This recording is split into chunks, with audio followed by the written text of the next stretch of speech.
Welcome back to Pitch This Postscript, the only audio segment that finally answers the question, can you get pregnant from postscript? I'm your host, Justin Chesney, joined as always with the other guy, Adam Stark, and our producer, Tybee Diskin. We're going to start today's episode by checking in with Adam's well-being, but first, this is a Wicked Update. Fans of the famous Green Lady and the Girl from Victorious were shocked to find out that this week that Wicked, the movie adaptation of the musical adaptation of the book adaptation of a different movie adaptation of a different book, would be treating audiences to a nearly 2-hour and 45-minute runtime. True Wicked fans know that this movie will only be covering the first act of the musical, meaning that if the follow-up film mimics the first in runtime, we could have 5.5 hours of wickedness on our hands within the next few years or decades. Sources say that Peter Jackson is waiting anxiously to see if Wicked producers will tack on a third movie to the saga, thus overtaking his over 2-decade reign of having the longest fucking trilogy marathon you can fucking imagine. We'll keep you posted on the most exciting news leading up to the movie's premiere next month, but for now, this has been your Wicked Update. This is not a safe space. I come here with my feelings, and you come back with the worst possible thing to lead off with the show. How dare you? Hey, okay, here's the first thing. It's not about you. I have to jump in. It's about our fans. I must jump in to say, okay, did you have something to add? Oh, yes. Did you see the lie detector test of the Vanity Fair polygraph? Of course, because I can't fucking escape it. The only clip that I had seen was of Ariana Grande saying she didn't have a butt lift or something like that. She didn't have any. She was like, I didn't have any, plastic surgery. I had injectables, but that's it. Yes. Well, injectable. Well, I don't take injectables because they get me a little too high. But is that a new Danimal food? Yes, it's just Botox. It's the newest Go-Gurt. No, but I remember a Dunkaroo, the only clip I had seen. Oh my Jesus Christ! Just right to my veins. The only clip I'd seen was her being asked if she had ever had a BBL. Yeah, and that's not the clip I'm talking about. Okay, but I'm saying I had no idea what the fuck that was, and I thought Brazilian maybe it was butt something lift. Like sexual or something. Okay, well apparently everyone knows what it is except for me. I had no clue. Not everybody. I think most straight and straight adjacent men are not, maybe not most, but a lot are unfamiliar with a BBL. Yeah, Ches, you're not alone. Beautiful booty licking. What was that last word? Something that it could have been. Licking. Licking? Okay, just making sure. Licking. Anyway, she said that she had not had all this work done, and in the previous postscript, there were claims that she changed her entire that we talked face. about. Yeah. Yeah. So what happened? But it looks like she maybe had her filler dissolved or did something in 2020. Anyway, this doesn't matter. Everyone should do whatever they want. But there was an update on that exact thing. Well. Everyone should do whatever they want, but also to add to what we were talking about last time of the everyone should do whatever they want. Justin doesn't know what a piccolo is, and maybe don't do it to disrupt an entire fucking filming sequence that thing, But outside of a contract, you do you, boo, Anyway, Adam, how you doing? This has been a Whittle Wicked Update. We can end that there. We don't really do segments on these types of shows, but that's a segment that can stop and end real fast. Anyway, I'm not gonna fucking talk about Wicked. All right, I'm not. I swear I'm not. I thought I was over it. I thought I was able to get it off my chest and then be told more upsetting news about it. But all right, again, this is something I just see on TikTok. We don't have to go too in depth. There's not much to say. We're not going to disagree on this. If we do disagree on this, it says a lot about your moral compass. I just gotta say, free my boy Frankie Valli. Have you seen the videos of Frankie Valli? Yes, the Frankie Valli. Yes, I know who Frankie Valli is. I'm assuming it's not an impersonator on fucking Hollywood Boulevard. Who are you talking about? I wish it was. What happened? All right, how old is Frankie Valli? I don't know, 25. No. 87. 90. Somewhere in there. 90. 90 years old, really? So guess what? He's still on stage performing. And I say performing because he's standing there managing to stand up straight, managing to hold a microphone up to his face. Sure. And then you hear the beautiful sounds of Frankie Valli singing his part and Sherry Baby. His mouth is not moving. Shit. His eyes are maybe fixed to look straight ahead. And I feel bad. I just feel really bad. I mean, listen, when you got a thing that makes money, you can send the grandkids to a nice school and to the Bahamas every summer with doing a few gigs every here and there because you're a legend. I get it. Say that word again. Say that legend. place again. Bahamas? Bahamas. My favorite type of dip with chips. Bahamas. That's hummus. Bahamas? What's wrong with the Bahamas? You're saying it different now. I don't think I've ever heard it with such an S, man. You sound like a snake would say Bahamas. Yeah, you're saying like Bahamas. Bahamas? Well, I'm wearing my Harry Potter glasses. Like so like Shabbos. According to you. That's the most like Ashkenazi delivery of. Can someone say the correct way? Bahamas. No, Bahamas. It's just that it's a voiced with a Z because it's cooler. I'm trying to think. All right. Hey, everyone, come to dinner on Bahamas dinner this Saturday. It's Bahamas. Happy Bahamas. Happy Bahamas. All right. Well, are you still dating that nice girl? I'm gonna say it the way I want to say it. You should. I just wanted to make sure I heard you. Bahamas. Okay, so listen, we just gotta be aware, and I think there needs to be like legislation passed because it just looks like I don't know how he's even standing, and there's just the backtrack playing. I saw videos of people thinking he actually was singing. His mouth is like the emoji of like the eyes and the line across the face. It's like slightly open. He's trying to lip sync, but there's only so much you can do at 90 when you're already standing and holding the microphone. I like the part where he just pisses his pants right on the stage. So I'm gonna look this up. So you think all right? While you guys do so they've got this. They've got our boy. They've got our Jersey boy. Just like our Jersey puppet boy. Strings up on stage, milking him for what he's like a Chuck E. Cheese animatronic. He can see the light. He can see the light at the end of the tunnel across the audience. Like that's what he's looking dead, like straight at. He's not looking at anything else. And there's also a part where like because they have like 4 other guys actually singing like the songs of the 4 seasons, and they have like their little choreography. Every now and then they take turns doing like a wellness check on him because he's like standing in the middle. He's just standing there, and like every now and then they'll be doing their part and they'll do a quick look-see just to see if he's still standing there. You're so right. It's he's bad. not. It's bad. He's like, it's bad. First of all, I accidentally scrubbed straight to Grease. This is a concert from June 9th, 2024. This opening song from Grease is Frankie Valli. Not in the musical, the movie Grease. Yeah. The opening credits. Grease. The one that sounds like it's a Bee Gees song. When you are covered with grease on your face and grease on your body and grease everywhere. Grease everywhere. Anyway. So dumb. Anyway, they're singing Grease, but he's like barely moving his mouth. You're right. It's wild. It took a while for me to see a video where people were like changing the verbiage of the videos because they were saying like he's singing it. He's not fucking singing it. You don't need to be like an expert to see that he's not singing it. And so everyone's like, oh, he's performing. I'm like, okay, he's performing. Get him off the stage. Let him enjoy his life. Whatever he has left, let him enjoy it. Like, I don't think he wants to be there. I really don't. Why do you think he doesn't want to be there? What makes you think he doesn't want to be there? It looks like he's in pain.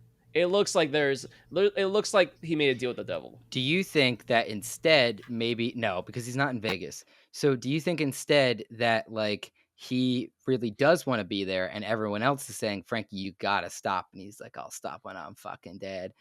Ooh. Maybe. I don't want to make assumptions, but I don't think he knows where he is. I don't think he can say, I want to be here. I don't think he knows where he is. It's hard to tell. It's hard. It's a hard watch too.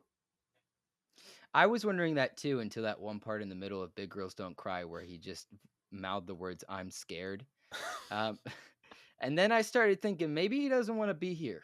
Maybe not. That's when it clicked for you? Yeah, it was right around there. I'm still not sure. It's still to be fair. On the fence. All right, fair enough. All right, well, that's all I got to say about Frankie Valli and Wicked. So, well, we're not done with Wicked, for today maybe. Okay, but I'm also not counting out. I might come back around. We'll see. I don't want to like limit ourselves. You're a sick man. So today we are talking about the movie Bell Chart, which is a theory or an idea, I guess, that a friend of mine actually brought up to me about a month or so ago. I'm going to mention him so that he has credit for giving me this idea. Nick Bierschwal, who described to me his theory on why certain movies are really good and why and we love them, and why certain movies are really bad and we love them, and then there's certain movies that we just fucking hate. So the movie Bell Chart is basically a giant U, right? So starting from, I mean, it's the most steep half pipe. I'm not a skater. What's the one that goes up and down like a ramp? A half pipe? Is that a half pipe? Yeah. All right, cut all that out. So the most No. the steepest half pipe. I don't want Tony Hawk to hear this and be like, what a fucking idiot. So the steepest half pipe of all time, right? It's a giant U shape. And the idea being is if you're visualizing this, on the top of the U on the left side are movies that are like the best of the best in your opinion. They don't have to be like, critically the best or whatever. This is best of the best in your opinion that come around. They are like budget wise, casting wise, acting wise, writing wise, everything comes around and is just perfect. Like there's really no way that it could be improved in your mind. It is like jokes aside, a great movie for you, right? On the right side, at the top of the right side, you have movies that suck absolute ass. They do, but they're enjoyable for how bad that they are. So, like, I'll give you some examples to give you like, kind of an idea of these are some of mine that I hold at those two goalposts. Like at the top of the left side of movies that I just think are perfect and could not be expanded upon in any way are things like Forrest Gump. I think Godzilla -1, the budget for what it was and everything like that. It's beautiful. The Scooby-Doo live action movie where it's just like that movie, in my opinion, could not have been any fucking better for a live action Scooby-Doo movie, right? Like for budget and everything it was at the time, it is fucking perfect. Now, on the other side, you have movies like The Room, Sharknado, Troll 2, Madam Web for me. Movies that like suck so hard. They are bad, right? There's no like you can't argue and be like, "Oh no, this is art." They're bad, but you have a really good time watching them, right? Like you enjoy watching Madam Web? I do. I've watched it probably 3 times. Only with friends. I don't again, this is like I think the ones on the right side are really movies that a lot of people don't go back to on their own.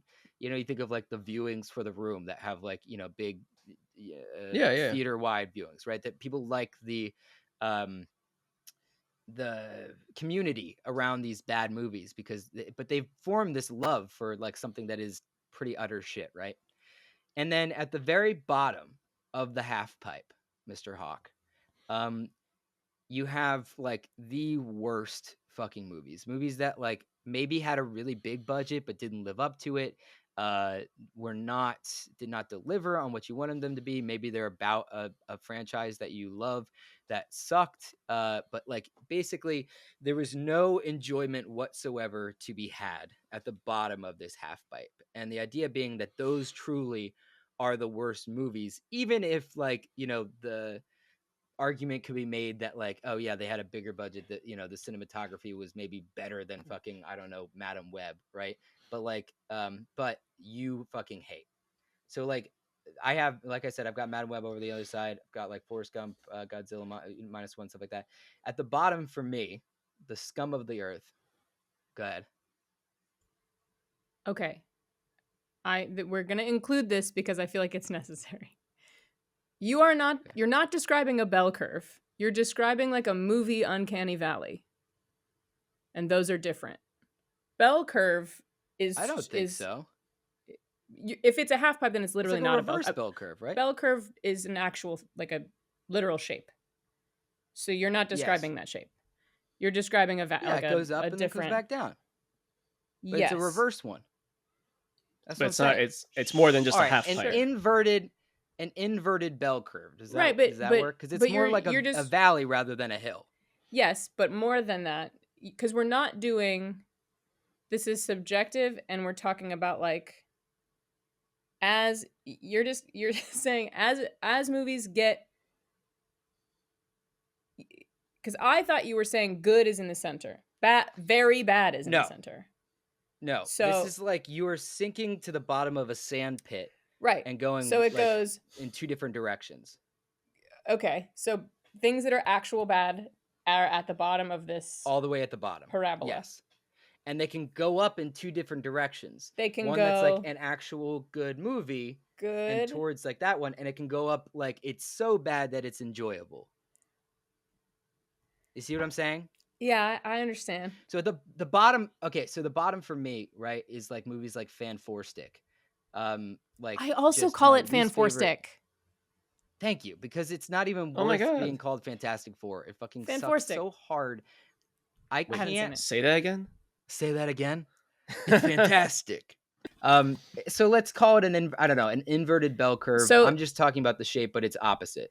So I'm gonna draw this real quick so that we know what we're dealing with. Go ahead. So you draw him a Piccolo while you're at it. Here's a Pokemon card in the middle. Look at that. Perfect. Ooh, look, thank you. I have a cute Poochyena one. So this is what we've got. We've got good, good, bad, bad, bad, good. Right?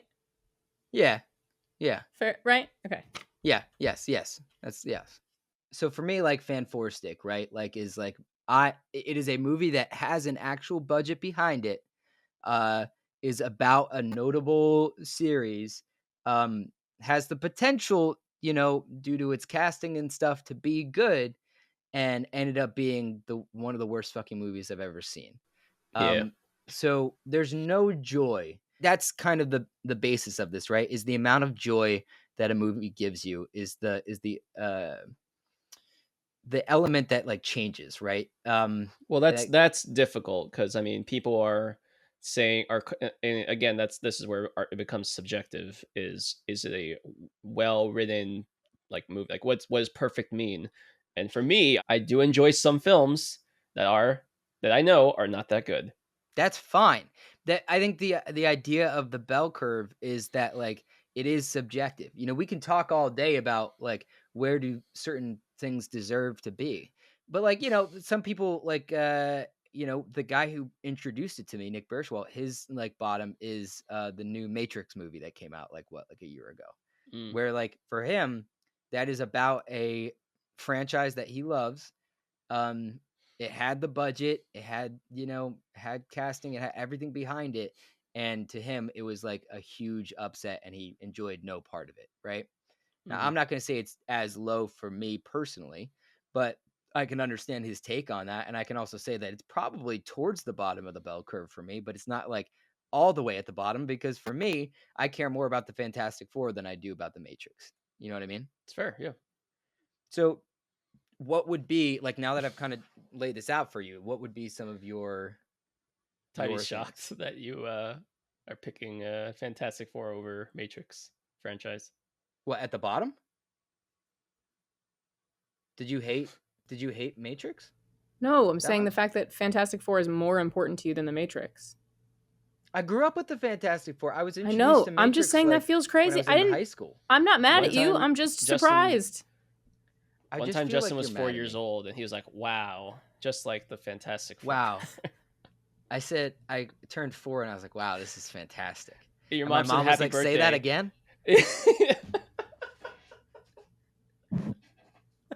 I'm mad at both. All right. Here's my biggest fear. Because I know where this is going to take us. And a debate we are incapable of avoiding throughout our seasons on this show. Man, I didn't mention my other one know, down there. I was trying to avoid I'm going to you. mention mine. You're doing this. All right, I have two. I'm going to do the safe one, and then I'm going to do the one that's obvious. All right. Ty, you're going to learn more about us very soon. All right, first one, and this is not necessarily a franchise that I hold dearly, but wait, so where is this going for you? Where on the? This is on the bottom. This is at the very bottom. This is at the very bottom. The first Mr. Popper's Penguins. That's at the top. No, no, it's Kingdom of the Crystal Skull. Okay, so that's like, at the very bottom. Horrible payoff. Yes. Okay. Shittiest, one of the shittiest endings ever. Like I just, it's unfortunate. Yes, Type. Okay, so wait a minute. So I feel like the continuum is like should be good, is good, should be good, is bad. All right. There's two factors at play here. There are two factors at play here, right? I think what it is genuinely I'm trying to think of a way to say this that's not in like a subjective way, like literally like how good the movie is, like, you know, or Well, it has to whatever. be subjective. Versus, well, okay, I mean, like, I have an right, idea. that's fair. But versus how much joy it brings you, right? So if there's like we've got our two axes, right? One of them has to be, I think the vertical axis is how much joy it brings you, right? And then Right. the horizontal axis is the one we're trying to figure out. That's like, Right. what is like the thing The that quality like, of it. yeah, like the quality, budget, I think is the amount of work, the opportunity that was there for it to be good. So I feel like what we're actually working with is a matrix. Should be good is good. Should be good is bad. Should be bad is bad. Should be bad is good. Or we can do enjoyment. So it's like should be great. No, I think joy is definitely the top, is the vertical axis. Yeah. So in the 4 quadrants we have should be great, I enjoy it. It doesn't have all the things that should make it great, I enjoy it anyway. Doesn't have any of the things that make it great and it's bad. Has all the things that make it great and it's bad. And I don't enjoy it. It's a gradient from there, you know? So it's just like working its way up of like, you know, in both directions, right? Something like I'm trying to Crystal Skull. Crystal Skull had all the makings of being good. Yes. And the expectation of it being good. Yes. Right. Yeah. But like everything working for it and you couldn't enjoy it. The ending is kind of like that meme that's just like aliens, you know? Yeah. And then also the rest of the Even Stevens family didn't even show up in it. So like, what's the fucking point? You know, I was excited. I did go in as a young child excited for that. That's true. All right. So here's the obvious other one, Justin, my bottom of the bottom. And I will say it belongs there, but I can watch it. I'm not going to wince at its presence, but it's a disappointment, of a film, which is The Last Jedi. Okay. All right. Which I mean, you know, I've talked about is my bottom of the bottom right down there with what did I say? Fan Four Stick is somehow Palpatine fucking returned is I'm so Rise mad of Skywalker. You guys have picked a subject and a movie that are going to drag me all the way back into this episode. Because I love The Last Jedi. I don't know what to tell you. I'm not making you do anything. I enjoyed Rise of Skywalker. I did not enjoy Last Jedi because it just didn't. I mean, the visuals, the fight scene, yes, but floating Princess Leia and let's talk about the bourgeoisie in the Star Wars universe. Like, I was like, shut up. Like, just shut up. This is my impression of C-3PO in Rise of Skywalker. Oh my. That's what C-3PO does in all of the movies. Killed it. Fucking killed it. He ate. Yeah, his mouth opened for the first time. Episode 9. Fucking crazy. Everyone's like, I didn't know his mouth could do that. It's always looked like Frankie Valli for like all of the movies. I was also trying to get to Frankie Valli. I was like, how do I make this always making my way back to you, babe? He's like, oh, I do have to consume all this fucking sand. And then his like mouth unhinges like a snake and like he just like vacuums it up and you're like, whoa. All I have to say is that I love The Last Jedi. Even though I also love The Last Jedi. This is a perfect example because The Last Jedi has both my least favorite things in Star Wars and my favorite things in Star Wars. So it's like a movie that for all intents and purposes I should have been like, fuck no. But it's horny. And I like my sci-fi. Oh, okay. So you have 100 reasons against it, but you have one really big one. You have horny. Yeah, and that one's really important. Is it Mark Hamill? No, it's Adam Driver. What? Who the fuck's that? Oh, is that the Megalopolis guy? Yeah. Oh, I love that movie. Top. That's the good. Megalopolis. That's the good. No. That's the good. You heard it here first. Francis Ford Coppola's Megalopolis is good. The only shining review of Megalopolis. I had one friend to go see it. It was like, no, it's not like a movie. Like that was his review. He was like, no, I enjoyed it. I like like how you enjoy like an art installation at like a place art is. He's like, it's not like a movie though. I was like, okay, but you see, because it's in movie theaters, so I just assumed. How did it get in there? How'd you get? How'd that get in there? That was my impression of Tobey Maguire in Spider-Man 3, which, by the way, is on my up curve towards good movie. By the way, that's my controversial take is that yes, it's heading down there, but it is on the up curve to good movie. I like that movie a lot, and I don't think that movie is as bad as people say. So, Tabby, sorry, you were saying. I really enjoy the idea of like the Force and the connection, and then I feel like the whole Ben Solo story got nerfed in the third one, so I'm like, well, okay.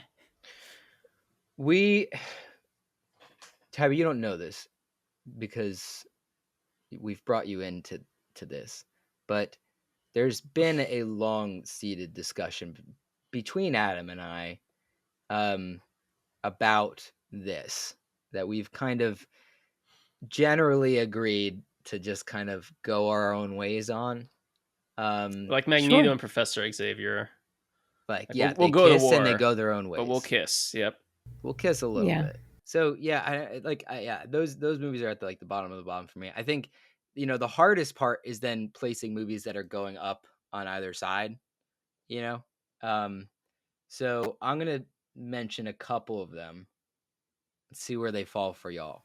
Sure. Let's start with Joel Schumacher's Batman and Robin. That was actually on my mind too. Batman on my mind. Yeah. So if I'm placing these, the gradient sort of doesn't work for me. I'm just gonna like place them in quadrants. That's how I'm gonna do it. But do you feel like you could draw a sort of median line between those points? What do you mean? You know what I mean? No. You guys are okay. Never mind. You're a little bit country. You're a little bit rock and roll. All right. Which one of us is country and which one of us is rock and roll? And would you say it's in a half? Aren't we an odd bunch? I'm 100% country. And where is Joel Schumacher's Batman Robin? And where does Joel Schumacher's Batman Robin fall in the little bit of country, a little bit rock and roll? I would say it's extremely country. Are you sure? Think about how big Poison Ivy's hair is. Yeah, I do actually. Mr. Freeze? Extremely you think the bat country. nipples are country? I think that's Bane? Okay. Hold on a second, because now if this is just on this chart, right? What parts? Did you forget Bane? Honestly, thinking more about this, I do think this falls on. It's not a great movie, but I enjoy watching it.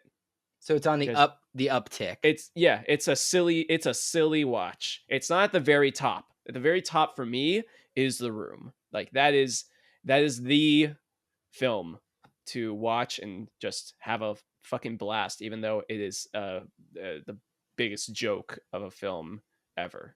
I think it's campy, which is its own thing a little bit, which is kind of off grid. There's like an intention for silliness there that I do think should be included in the like, did it accomplish what it set out to accomplish? Because that's an important piece of the puzzle to me, is like, is it intended to be campy? The Room is not intended to be campy. It is made with full earnestness, and it sucks. And everybody has a good time. I don't necessarily believe that Batman and Robin, that all of it is intentional, that every like failure is intentional, but I do think that a lot of it is intentional, and I enjoy those things. I think the silliness is for sure. Yeah. All right, so let's wrap up with, I want to hear from y'all what are at the three main points of our graph here, of our matrix, if you will. So we have, like I said, the good, the bad, and the bad. So Tabby, let's start with you. What falls at like the pinnacles of each of those three subjects? I think I have, well, as I said, I think I have 4 categories instead of 3.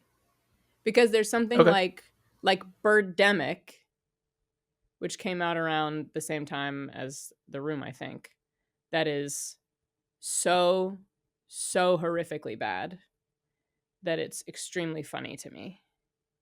But then you also have things like Twilight, which I genuinely enjoy pieces of. Choices they made actually work on me, but I acknowledge that it is kind of a failure in a lot of ways.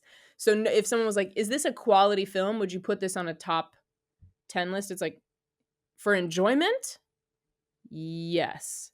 For my actual belief in the like filmmaking, no. I want to hear what your like. What's your worst of the worst though? Like, what is just like? So you pull out like the card for the worst film. Like you cannot stand it. It's so poorly executed, and you cannot stand it like one bit. I actually have one. I need to revise my answer too. I know there is one, but I can't think of it. I did walk out of the movie Boat Trip when I was a teenager. I thought it was horrific. Let's say hesitantly Boat Trip. We're gonna say hesitantly Boat Trip. I don't remember. I don't remember if I that walked much out of a film. I walked out of that one, and I have almost. Have you walked out more than one film? I feel like I walked out of something. The problem is I'm usually with Josh, and he will not walk out of stuff. That's fair. There are movies that are supposed to be good that I don't like, that I'm like extremely mad at, but that's not. Yeah, I think what is at the bottom. But of like, I think about it as like, I saw this film, they did a bad job, I did not enjoy it, and moreover, you cannot sit me down and watch that film again. I know my answer now. That's why Fan Four Stick and Rise of Skywalker are at the bottom for me. Like I saw them, they give me no joy. I don't want to watch them again. My answer is movie 43. Irishman. Oh, really? Movie 43. Is that the one with the bald chin? Balls. Yeah, chin balls. It's with the bald chin. Let me tell you something about movie 43 and why I didn't walk out. Let me tell you something. Let me tell you why I didn't fucking walk out of this fucking film. Because they fucking know the rules. They knew the rules when they put this fucking film together and they edited it and they had it on the cutting board and they knew exactly where they needed to make the points. Because back in the day, I don't know if it's still the case, but back in the day at AMC theaters, they had a rule. You can walk out of the film and get your money back, but you only have so much amount of time. I think it's like 5 minutes or something. If you walk out before 5 minutes of the film starting, you can get your money back. 5 minutes happens, guess what happens right after 5 minutes? Ball chin happens after 5 minutes. I check my watch. Fuck, I'm not getting my money back. I'm not just gonna fucking leave. I'm not. So like, okay, maybe there's gonna be one redeeming moment in this whole film. Maybe there's gonna be one part that'll be like, okay, this was actually funny. No, the entire film, I just watched other people get up and leave. Every time there's another terrible joke, another terrible like gimmick, I just saw another person get up from their seat and never come back. I thought it was a little excessive. Ball chin, I saw like 3 people get up. I thought 3 people go, well, time to go. They never came back.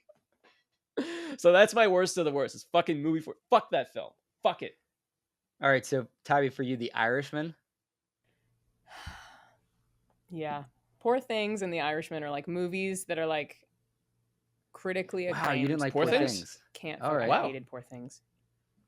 Wow. There are things by the end of it that I was like, okay.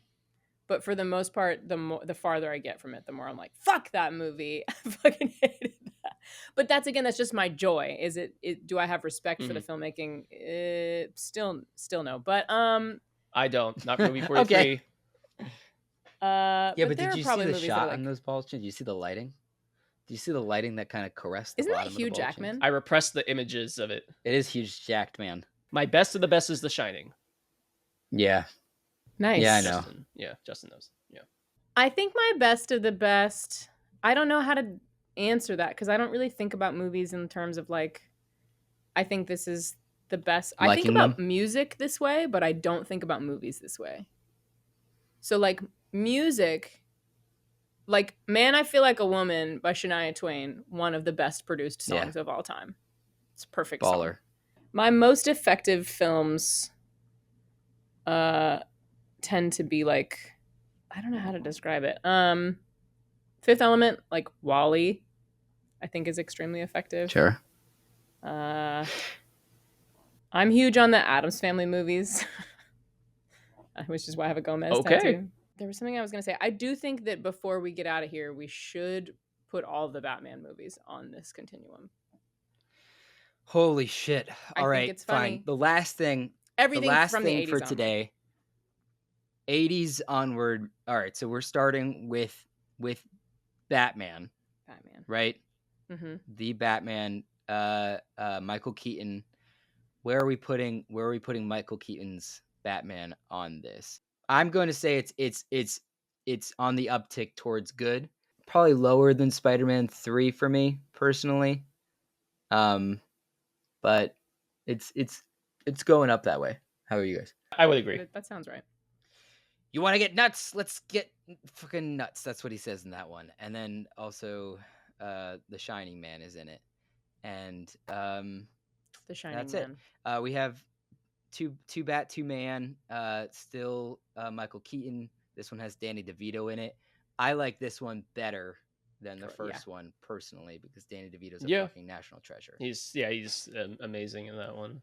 I want to be clear. Is that the performance in that film that's really got you? Yes. Here's the thing. Jack Nicholson's great, but I think that like while both of them are, cartoony comic book versions of those characters, I love Danny DeVito's Penguin. Like I think gross. That's great.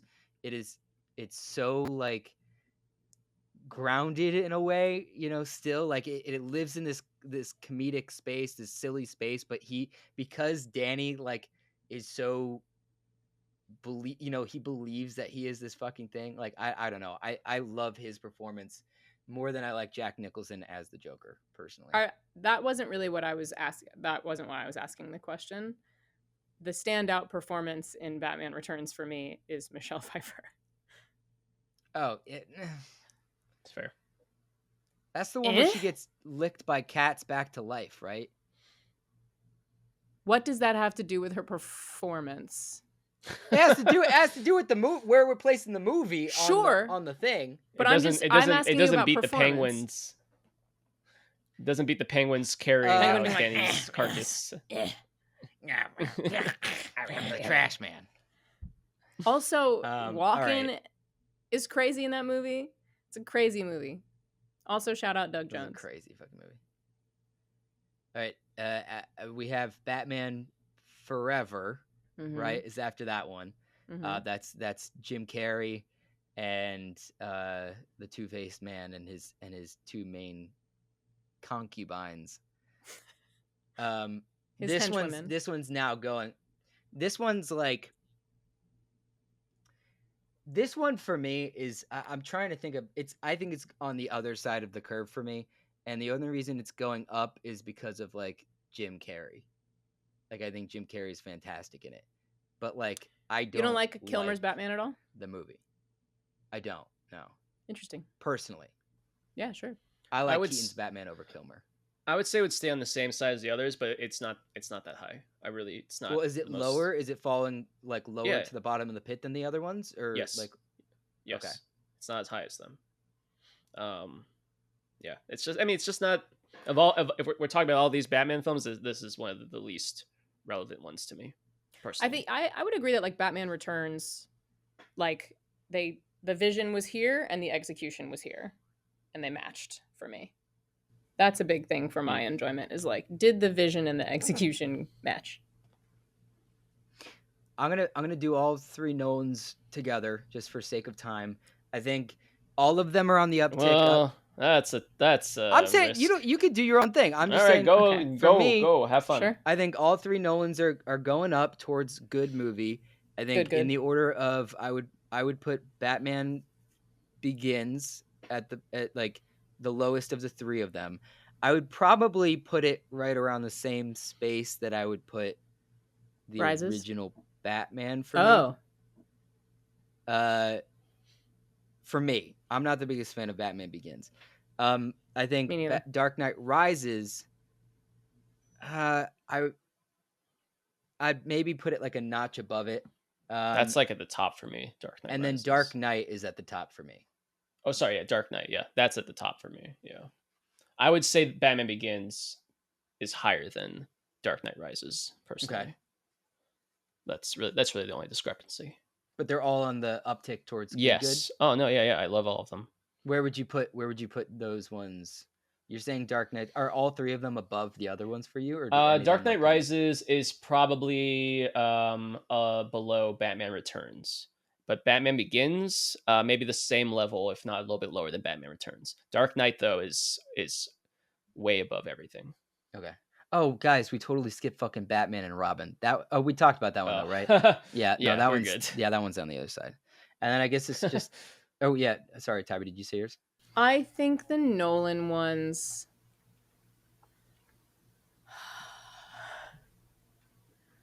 I don't love Bale's Batman. And I hate the way Christopher Nolan writes women. So I struggle with all of his work in general. Yeah, all two of them. Exactly. I just watched, this is just separate. I just did a whole like marathon of all the Lord of the Rings movies with the extended edition. And we were having a fight about, like, it was like, oh, do any of the scenes in these films pass the Bechdel test? Do any women interact with each other? There's a video online that's just like the parts of Lord of the Rings where like two women talk to each other, and it's literally just like a mom and a child. Scene of the mother talk, and that's it, and then it just like cuts to like. Personally, I register Legolas as a lesbian, so to me, okay, there are more. The way that I register Peter Jackson says that too, so it's fine. Hal in The King as lesbian representation, I also register Legolas as a lesbian. Sure. Just she-theys, you know? So the Nolan ones for me, I register them as like on the good side. I enjoy parts of Batman Begins. I love Cillian Murphy. I prefer Katie Holmes to Maggie Gyllenhaal as Rachel. I don't know why.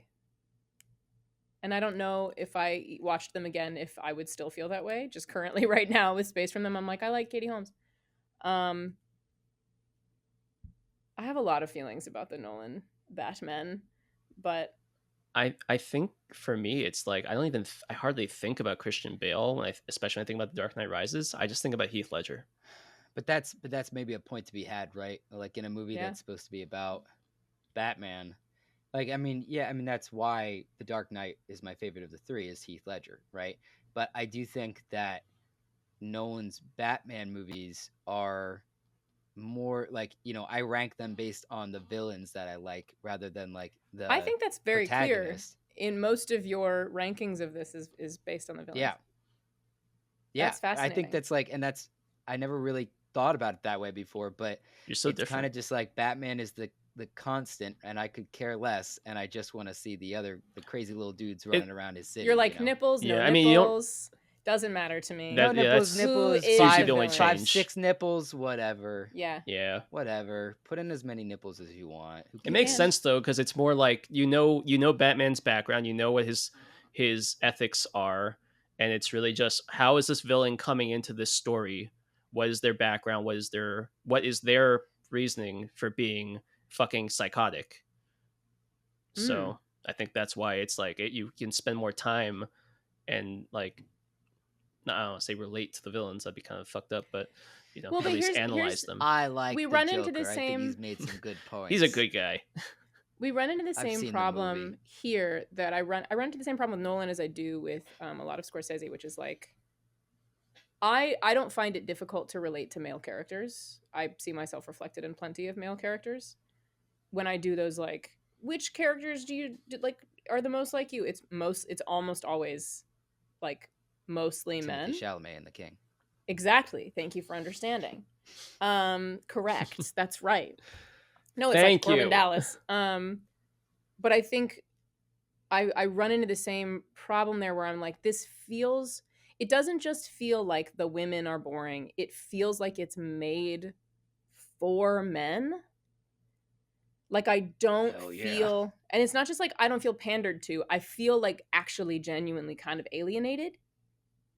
by things like The Irishman and Nolan's Batman movies, where like I struggle with a lot of them in that way. I don't feel even it's got Annie Hathaway, and I'm still like Annie. My Annie Hathaways, and I'm still just like no, it just doesn't call to me. And I love Batman, so I'm like, what happened? But I just got in a conversation with a friend about Matt Reeves' Batman, and I'm like, I love that one, and it's 30 bajillion hours long. I have great news for you, Tybee, because after this trilogy comes Batman versus Superman. And nothing says, oh yeah, boy. Nothing says let's end this show like not talking about Batman versus Superman. For me personally, I actually like Batfleck a lot. Well, this has been our show. Thank you for coming to pitch this postscript. I don't think Batman vs. Superman is a good movie, but I like Ben Affleck's Batman. This has been the Pitch This Postscript. Thank you for coming to it. This will probably be the last time I'm going to mute you again. Where does the Matt Reeves Batman fall? Yeah, Matt Reeves, for me, I mean, honestly, I think the Vampire Boy is one of the better Batmen that we've had in a while. Personally, I think he's more interesting than Christian Bale was, to the point where I love Paul Dano. I actually didn't think the Riddler was like the most interesting part of that movie. So I think that leads to the fact that I actually liked forgetting his name, Robert Pattinson. This is really this definitely is like of all the Batman films, one that really does dive more into like the psyche of the Batman character than as much the villains. That definitely defies what we are typically expecting when we get into the film. I would say that it goes above Batman Begins. If it's pretty close to the top, honestly. It's wow. Yeah, I love that film. I don't think it beats out Dark Knight for me, but I don't think so either. That's fair. I would put it. They flipped a semi in the Dark Knight. It was awesome. They totally flipped. They fucking flipped us. And guys, I gotta tell you, it was pretty cool. I think that the Batman had a mix of things that I normally fucking hate and things that I really love. I talked to my friend the other day and she was like, that movie is so fucking long and so fucking boring and it's emo as fuck and I hate that. I don't want emo Batman. And I was like, I do. I love that we have well, he's like he's our at the Batman. beginning. He's at the beginning of his journey, which we hadn't really seen a ton of. He would be kind of an angsty bitch. It's also just a great detective film. It was fun. It does feel a little thrill of it. Silly. I do like the scene where he and Jeffrey Wright are like, "Hey man, we gotta get you out of here," and then they have to do the like punching and the that shit is fun. And Josh and I say that to each other every day in our house. I think it really got elevated when Batman took out his bat fucking spyglass and just started looking around for clues. You know, I lost it though when he died and his father runs through the crowd while the band's playing. He's like, "That's my son. That's my boy. Bat. Yeah, that's my Bat Boy." Sometimes I can't tell if you guys are doing a bit or genuinely agreeing with each other about a real thing. Let's just come to the understanding that the bit never stops. I know that from this recording at all times. Yeah. Just something's in the way. It's just my life. Something in the way, not something's in the way. Something you in fuckers skipped the Lego Batman movie. How dare you? I haven't seen it, but it's all the way at the top. Oh, it's so good. It's so good. It's good. It's the best one. It's so much fun. Best one. It's pretty rock. It is hard. It is hard rock and roll. It is rock and roll all the way. It's rock and roll from top to bottom. Can Lego Batman exist without Christian Bale's Batman? It needs all of the Batman to exist because the Lego right? Batman is just talking about everything. all of the Batman. Yeah, it's everything. It's all of them. It's from Adam West and up. Word. Yeah. It's Northwest. It's no. It's really good. Check it out. We also didn't. We didn't talk about any of the animated movies at all. That's which okay. are all very good. Mask of the Phantasm, like the Long Halloween, things like that. Fantastic. Go check them out. All right. I think that's it, man. I'm tired. That's plenty. We got so 2 episodes worth of content. Let's go. We got shit, and is good. Did you pee yourself yet, Justin? All right, we'll leave it at that. Thank you guys for listening to Pitch This. We'll be back as always next week with more stuff, more laughs, and more bits, of course. But for now, you can follow us at Pitch This Podcast on Instagram. We're on Twitter at Pitch_This_Pod. Let us know if you agree or disagree with our choices, or if you have any other submissions for your points on that curve. A special thank you to How's My Hair Productions, to Tybee, our producer, Ryan Marr, Pierre Charney for the music. Music never dies. But we'll be back. Thank you guys. Thank you, Justin, for the discussion. And P.S. Wash your dogs. Twice a day. Goodbye.